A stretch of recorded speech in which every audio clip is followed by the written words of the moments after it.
अस्सलाम अलैकुम दोस्तों, सोचें अगर स्पेस में भी कचरा ना फेंके की कोई तख्ती लगी होती तो शायद वो भी किसी सैटेलाइट से टकराकर टुकड़ों में बच चुकी होती।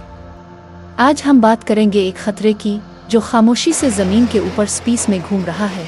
इसे कहते हैं स्पेस दबरी यानी स्पेस का कचरा। वीडियो आखिर तक देखें वरना कहीं आपके मोबाइल का सिग्नल भी किसी स्पेस वाले छलके से टकरा कर गायब ना हो जाए। और हाँ, लाइक और सब्सक्राइब करना ना भूलें। स्पेस दबरी क्या है?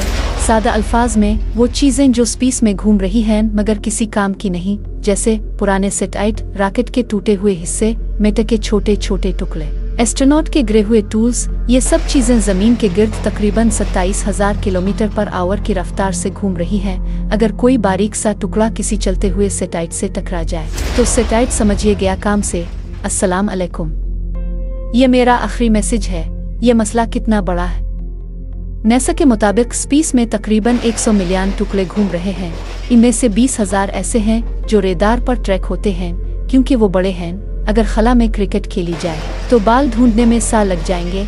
असल मसला ये है कि अगर एक सैटेलाइट टकराने से टूट जाए तो उसके सैकड़ों नए टुकड़े बनते हैं। फिर वो टुकड़े दूसरे सैटेलाइट को नुकसान पहुंचाते हैं और इसी चेन रिएक्शन को कहते हैं केसलर सिंड्रोम। हमें फर्क क्यों पड़ता है?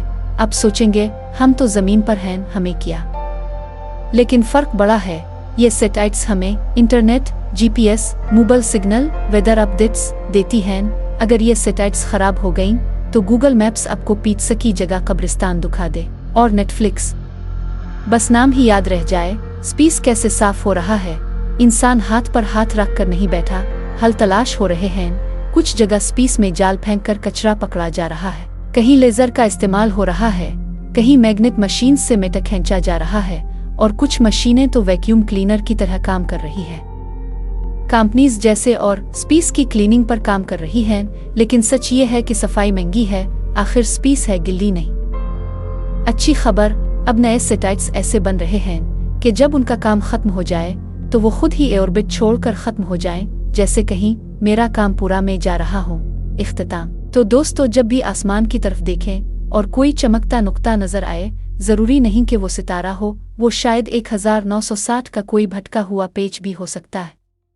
अगर वीडियो अच्छी लगे तो लाइक, सब्सक्राइब और शेयर लाजमी करें। ये है फेथ फैक्ट्स, जहां हम हिडन फैक्ट्स आसान जुबानें बताते हैं। मिलते हैं अगली वीडियो में। अल्लाह हाफिज। और अपना मोबाइल सिग्नल संभाल कर रखें। स्पेस का कचरा किसी भी वक्त मोड़ काट सकता है।